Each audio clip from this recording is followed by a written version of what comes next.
Try not to embarrass yourself tonight, Graham. What did you do? I invited someone special for you.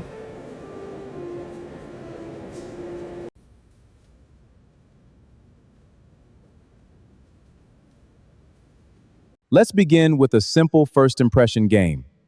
When I call your table, tell us something about the person seated beside you.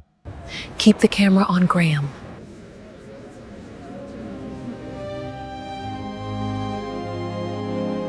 Make sure you capture his face, especially when he realizes he can't communicate with her. What she didn't know was that I had been signing since I was 14 years old.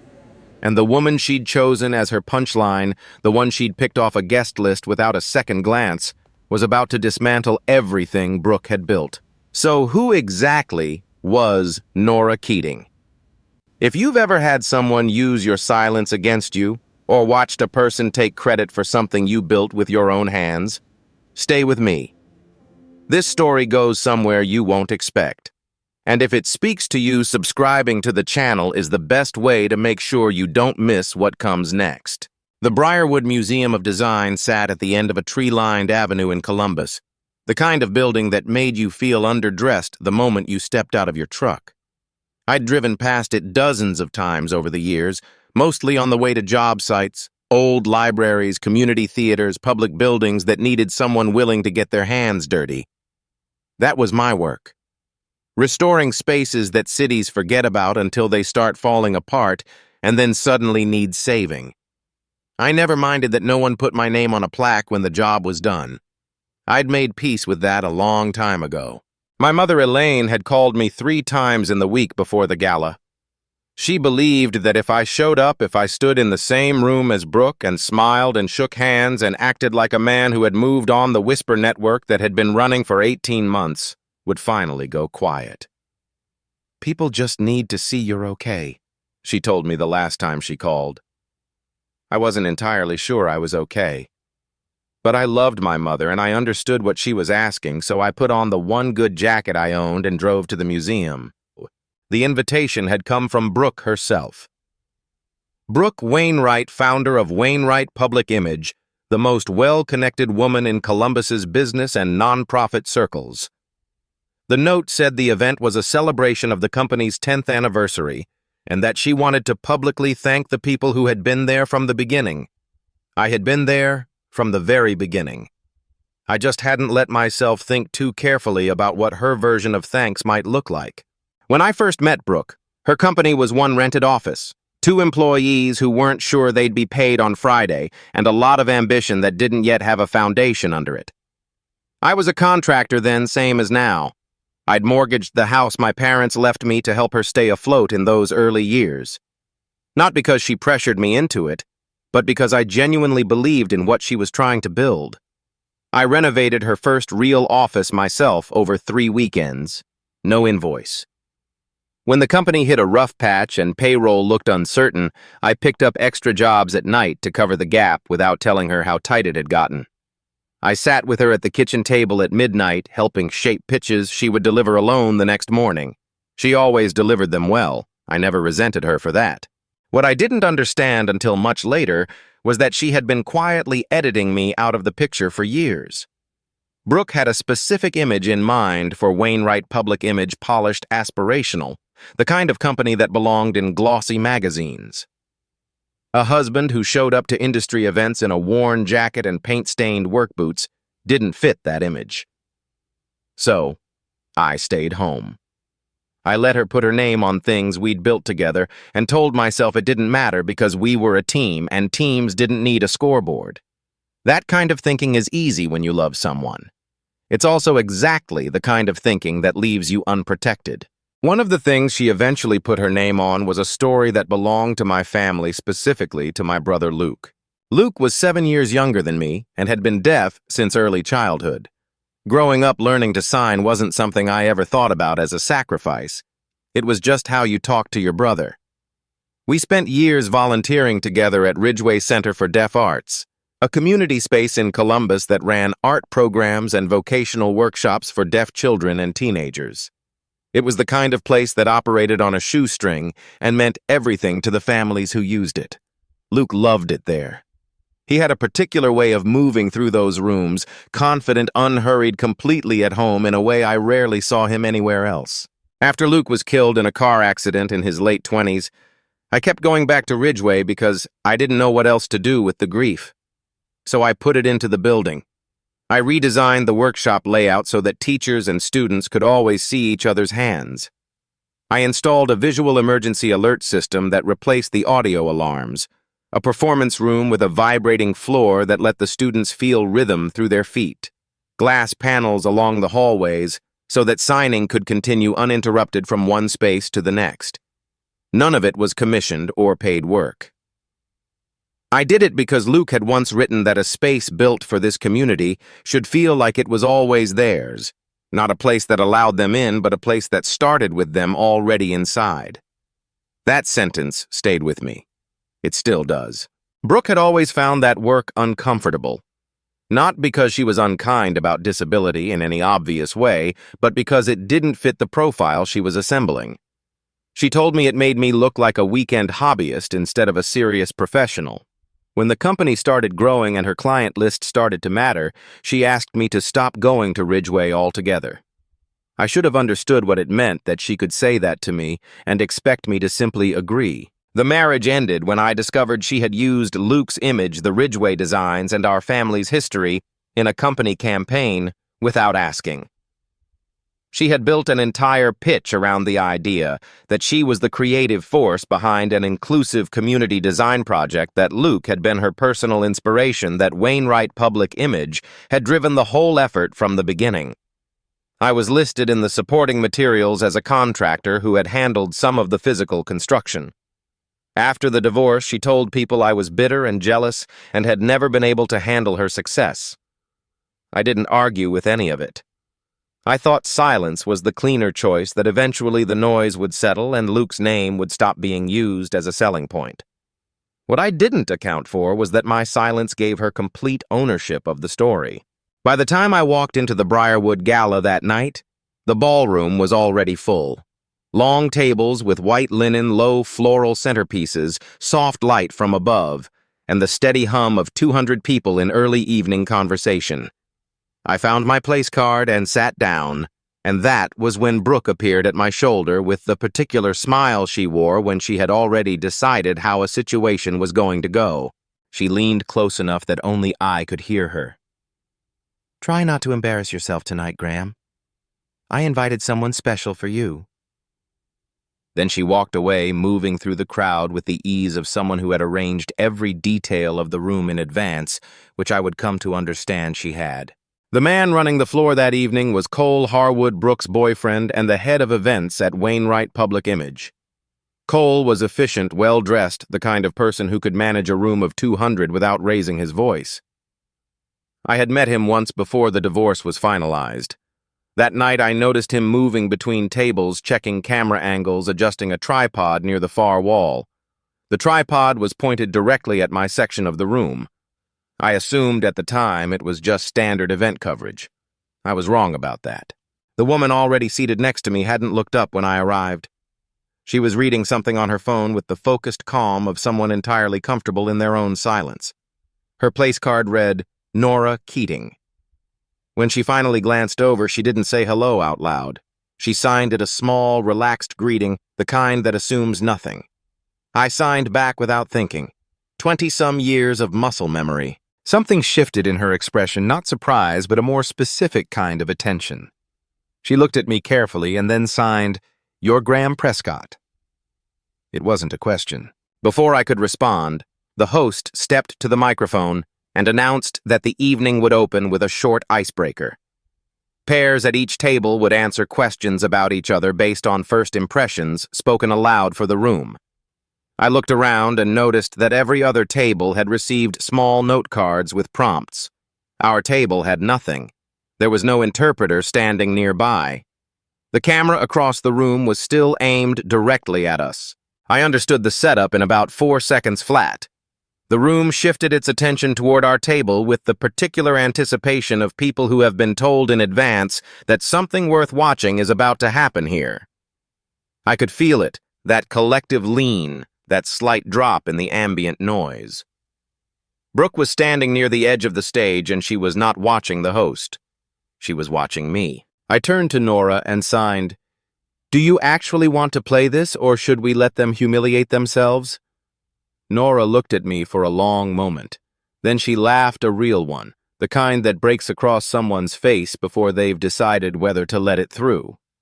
The room, which had been bracing for something awkward and entertaining, went very quiet instead. Under the cover of that quiet, Nora signed quickly and precisely. She told me she recognized my name from blueprints she had reviewed at Ridgway Center for Deaf Art's original design drawings filed years before Wainwright Public Image claimed involvement in the project. She had visited the center as part of a professional evaluation and had found my handwriting on the design notes in the archive room. Then she told me what she actually did.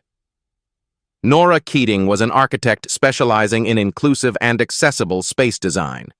She was also the lead evaluator for the Heartland Access Trust, the organization currently reviewing a grant application worth $750,000 submitted by Wainwright Public Image for a campaign called A City for Everyone. The campaign used the Ridgway renovation as its flagship example. It used Luke's story as its founding inspiration. It listed Brooke as the visionary behind all of it. Nora had come to the gala because the documentation in the grant file didn't hold together. Dates were misaligned. Photographs predated the company's involvement. Attribution on the design records had been altered. She wanted to see firsthand how Brooke carried herself around the community she claimed to represent.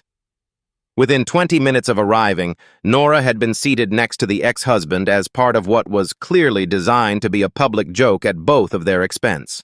She signed one more thing before the host called our names. "If you leave tonight, she keeps the story." I had stayed silent for 18 months.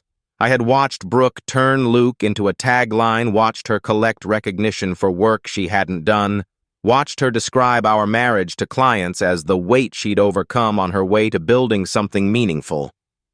I had convinced myself that staying out of it was the mature choice. What I hadn't let myself see was that my silence wasn't protecting anything. It was just making it easier for her to keep going. I looked across the ballroom at Brooke. She was still watching me, still waiting for the scene she had engineered to deliver what she expected. The camera was ready. The room was ready. She had planned every detail of this evening. I straightened in my chair and told Nora I wasn't going anywhere. Brooke moved fast. I'll give her that.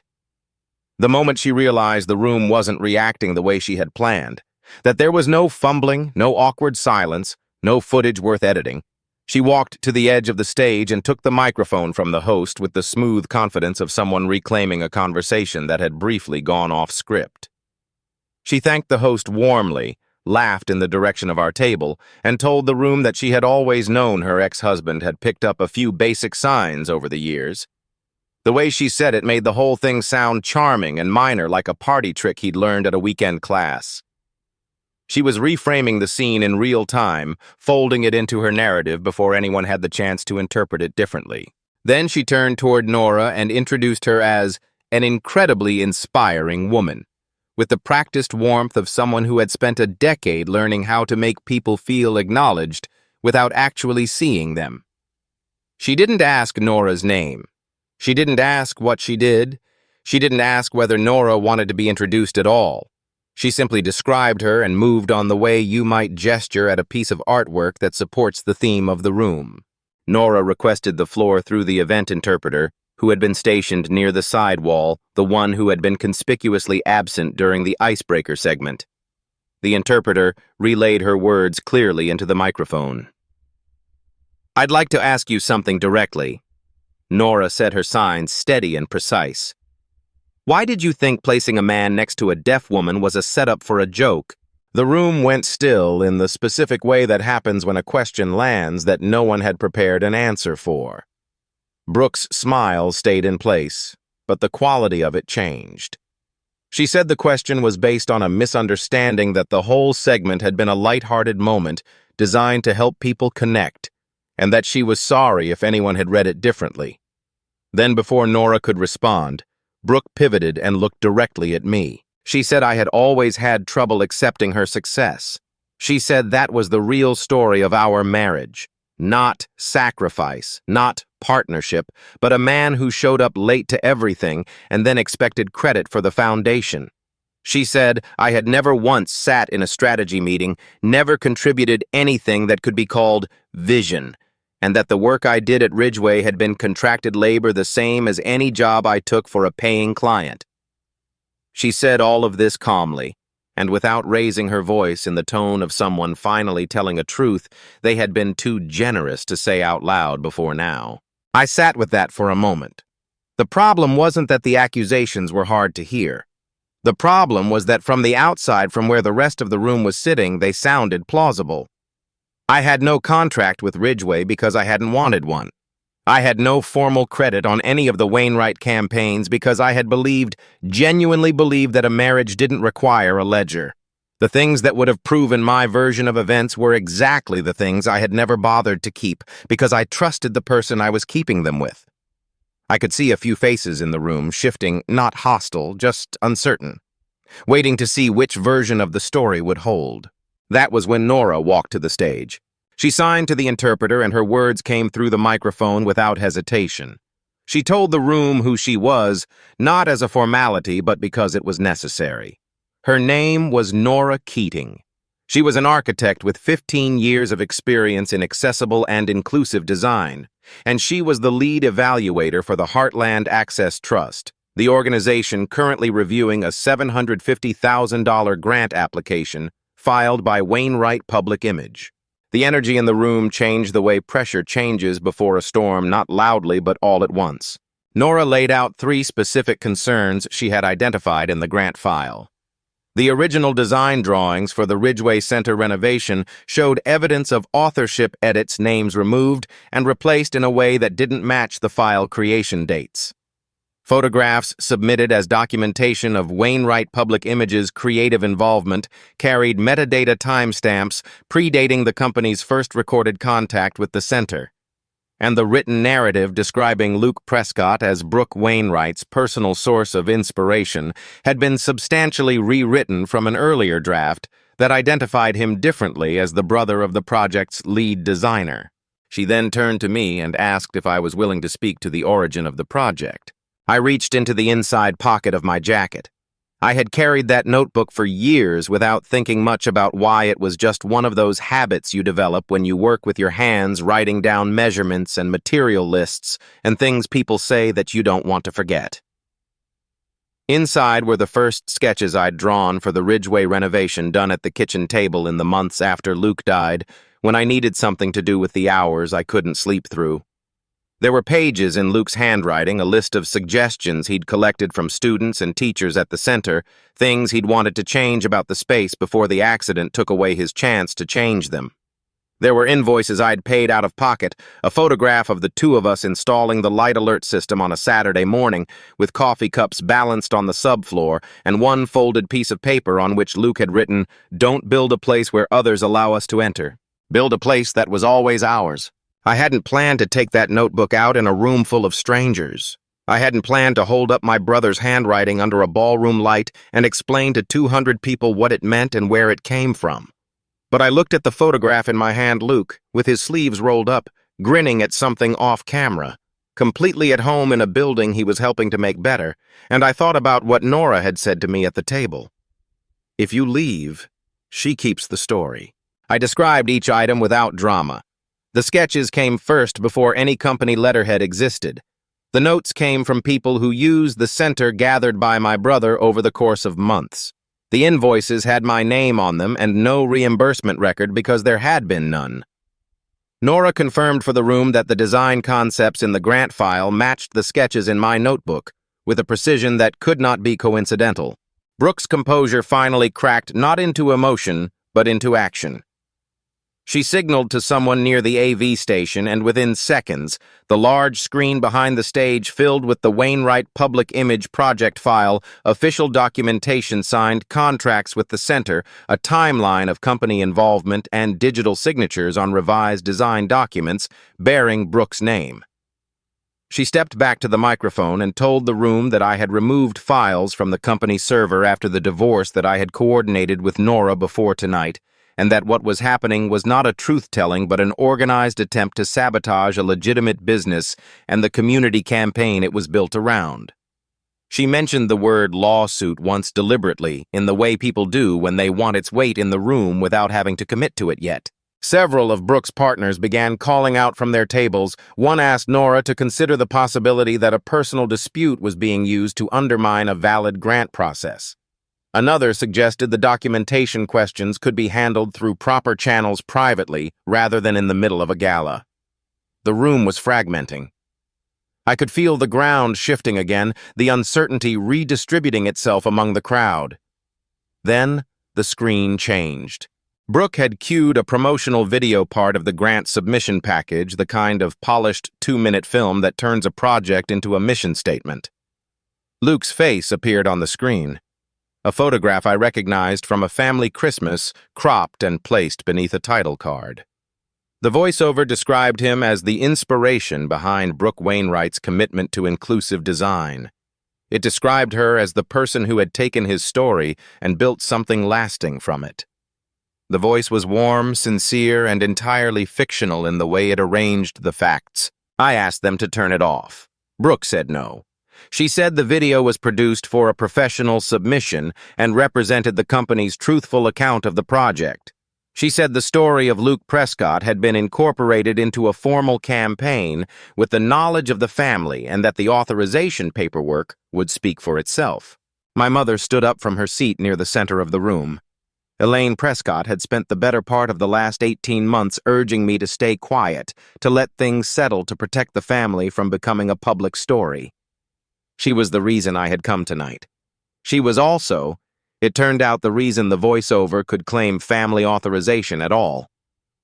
Brooke had approached her in the weeks after Luke's funeral with a request to use some family photographs for a memorial tribute. My mother had signed a release form without understanding what the footage would eventually become. She told the room this herself, standing straight, not looking at Brooke. She said she had believed she was giving permission for a remembrance, not a sales tool. She said she had told her son to stay silent for too long and that she was sorry for it. Brooke said it had all been done in good faith. She said misunderstandings happen in grief and that no one had acted with malicious intent. She said this directly to my mother, and something about the gentleness of her tone made it worse the way she could reach for reasonableness at precisely the moment it would do the most damage. That was when Cole walked to the front of the room. I had watched him all evening managing the logistics of the event, adjusting the camera, coordinating the host moving between stations, with the focus of someone executing a plan. What I hadn't known, and what he was apparently no longer willing to leave unaddressed, was that the plan he had been executing was not the one he had agreed to. Cole took the interpreter's microphone. He told the room that he had organized the seating arrangement for the evening at Brooke's direction. He had been told to position Graham Prescott next to a deaf guest to ensure the host called on that table during the icebreaker, and to keep the camera trained on Graham's face throughout.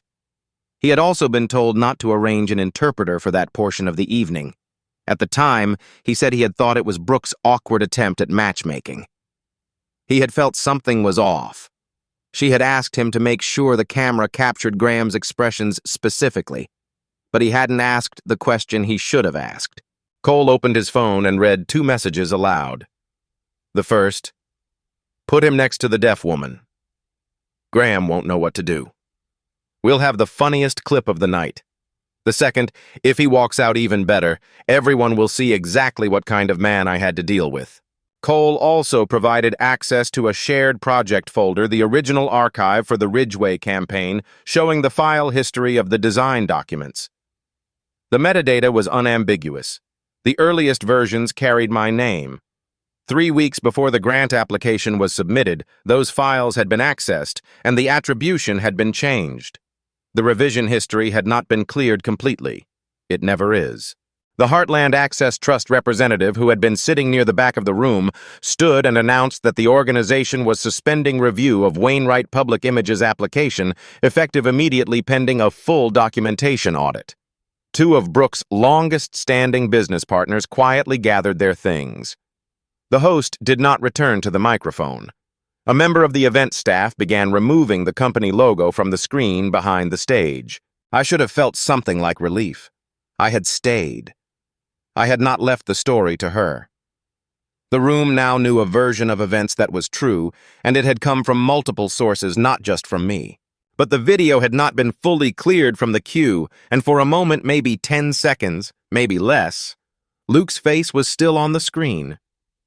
Frozen. Displayed above a ballroom full of people who were now talking about grant fraud and corporate liability and what this meant for Brooke's client relationships. His photograph, taken at a family Christmas years ago, hanging in the middle of a room where it had been weaponized and then exposed, and was now simply suspended in the aftermath of both. That was what I hadn't protected him from. Not the lie I had come tonight knowing there was a lie to correct, but this.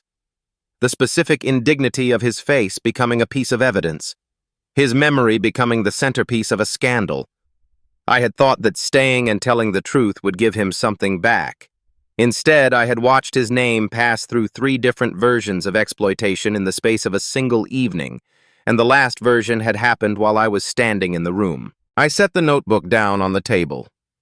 I walked out through the side corridor, past the coat check, and into the back section of the museum where the restoration work was still ongoing, exposed brick-covered floors, the clean smell of raw material that hadn't been finished yet.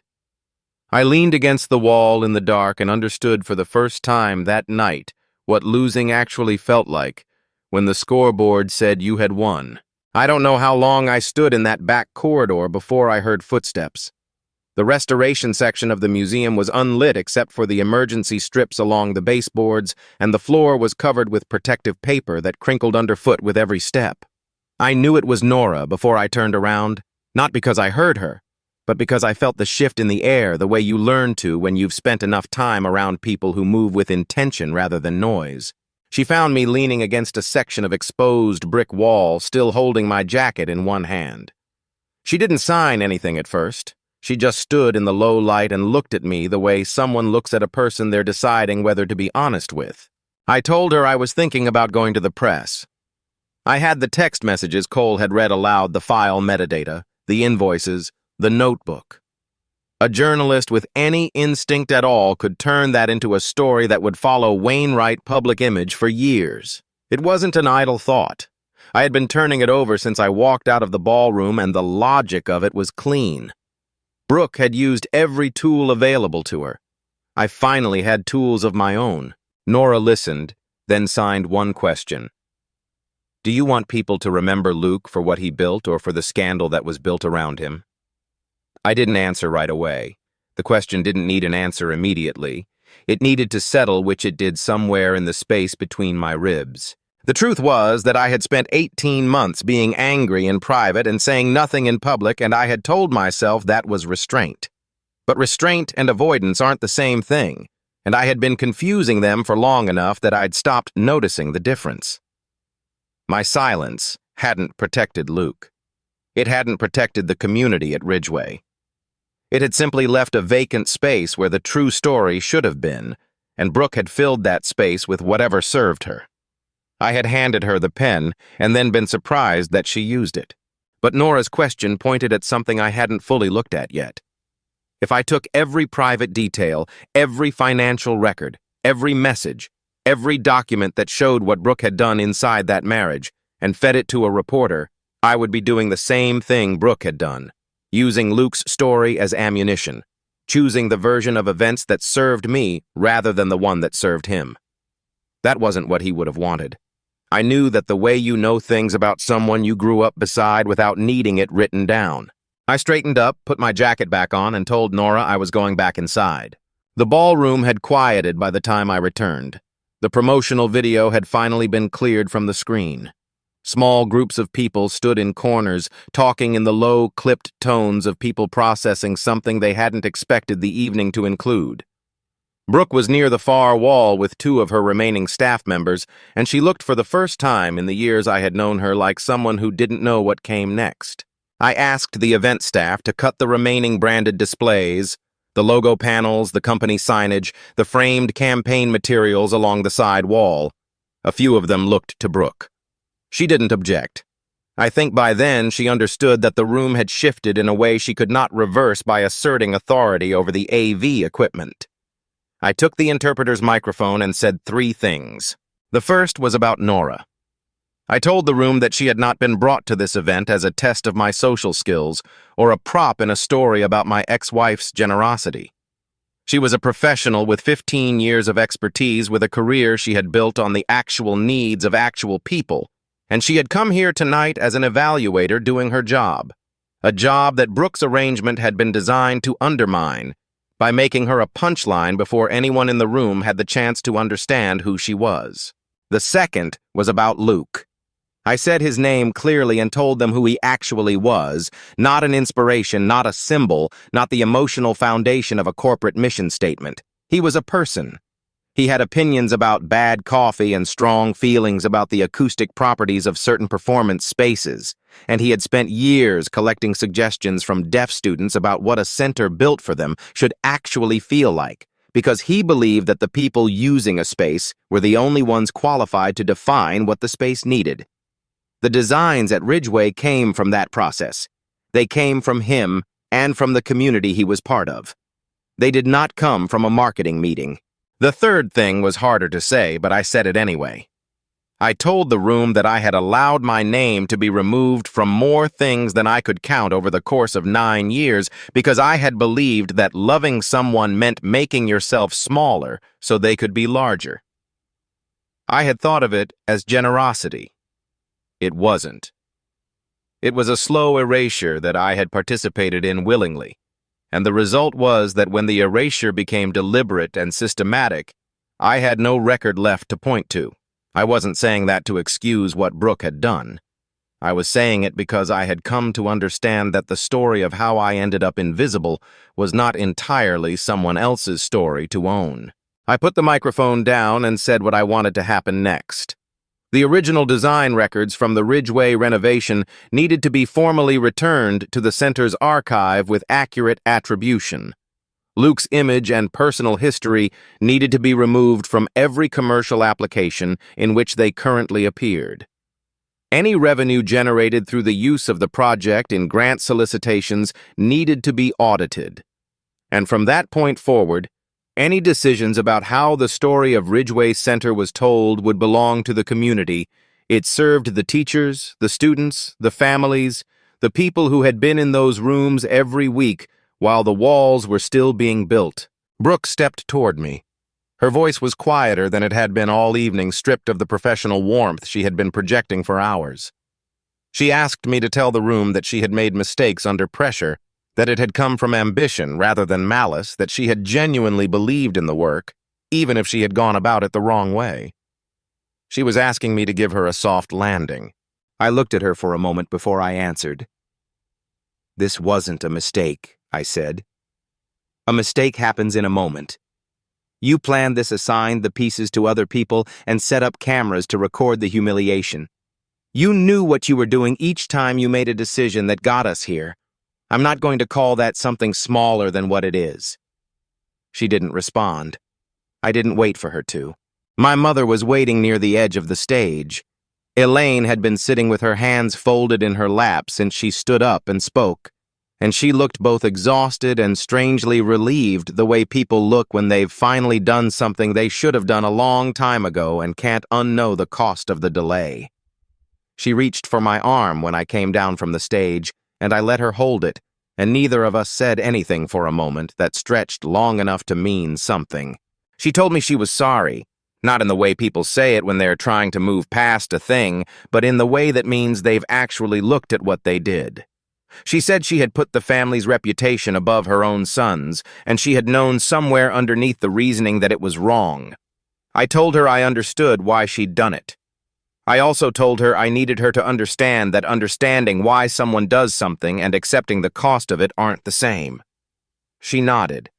It was the beginning of something that would take longer than one night to repair, and we both knew it. Nora returned to the microphone one final time and addressed the room on behalf of the Heartland Access Trust. The review of Wainwright Public Images application was suspended indefinitely. However, and this was the part I hadn't anticipated, the trust had a standing interest in funding projects that demonstrated genuine community partnership. If the Ridgway Center for Deaf Arts wished to pursue a direct application, the organization would be willing to engage. The process would need to be led by the community, evaluated on the actual work rather than the narrative surrounding it, and structured so that the people the center served were the ones making the decisions about what it became next. Nora looked at me when she finished and signed one word, "Well." I said yes, on one condition: that I was there as a builder, not a brand. The community at Ridgway would lead the project. I would handle the structural and technical work. My name did not need to be on the door. 6 months later, a decommissioned rail station on the east side of Columbus was midway through becoming the new home of Ridgway Center for Deaf Arts. The bones of the building were good wide floor plates, high ceilings, large windows that flooded the interior with natural light. What it needed was someone who knew how to listen to a space and to the people who would live inside it, and then build accordingly. The design process took 4 months before a single wall was touched. Teachers came with lists. Parents came with questions. Students came with drawings of what they wanted their rooms to look like. A group of teenagers spent 2 evenings debating the acoustics of the performance space and concluded that the floor needed to be suspended slightly raised from the substructure so that vibration could travel through it cleanly. They were right. I built it the way they described. The workshop that opened onto the central courtyard carried a small placard beside the door. Dark wood, clean letters. Luke Prescott Workshop. I had made the sign myself on a Saturday morning alone in my garage, and I had taken longer than necessary with it because I wanted to get the grain of the wood right. There was no dedication ceremony. No one gave a speech. It was just there when people arrived, the way the best things in a building are just there already, part of the place, as if it couldn't have been otherwise. At the main entrance, mounted at eye level, was a sentence carved into a panel of reclaimed oak. Luke had written it years ago on a folded piece of paper I had kept in a notebook ever since. Don't build a place where others allow us to enter. Build a place that was always ours. His name was beneath it. Mine was not. On the day of the opening, a boy of about 10 came up to me near the courtyard. He signed with the focused energy of someone who had recently learned that communication was something he could move through the world with, rather than something he had to wait for others to provide. He asked if I was the one who had built all of it. I told him no. I told him everyone here had built it together. I had just been the one who knew how to listen. He seemed to accept that as a reasonable answer and moved on back toward a group of other kids who were testing the resonance of the performance floor by stamping in different corners and comparing what they felt. I watched them for a while. Nora was standing a few feet away. She had a particular way of reading a finished space, moving through it, slowly running a hand along a wall here, checking a sight line there, like she was verifying that what had been built matched what had been intended. She caught me watching the kids and signed, "It worked." I told her I thought it had. What Brooke had arranged that evening at the Briarwood Museum was supposed to prove something about me, that I was graceless, isolated, unable to connect with someone whose experience differed from my own. She had chosen Nora as evidence of my limitations. What she had not considered was that the capacity to actually hear another person not perform, hearing not demonstrate it for a camera, but genuinely let what someone else knows change what you do next, was the only thing that had ever made me any good at the work I did. She had set a trap to show the room who I was. She just hadn't known me well enough to know what they would find. If this story stayed with you, I think it's because some part of it felt familiar. Maybe you've been in a room where someone tried to make you small. Maybe you've stayed quiet for too long, telling yourself it was the mature thing to do while someone else rewrote your story. Maybe you've given your best years to something or someone and watched the credit disappear. What Graham's story teaches us is simple but not easy. Silence doesn't protect you. It just hands the pen to someone else. And the truth doesn't have to be a weapon. Used with intention, it can be the thing that finally builds something worth keeping. If that's the kind of story you want more of, real human without easy answers, then subscribe to this channel. Share this with someone who needs to hear it today. And leave a comment telling me, have you ever had to choose between staying quiet and speaking up? I read every single one. We'll see you in the next story.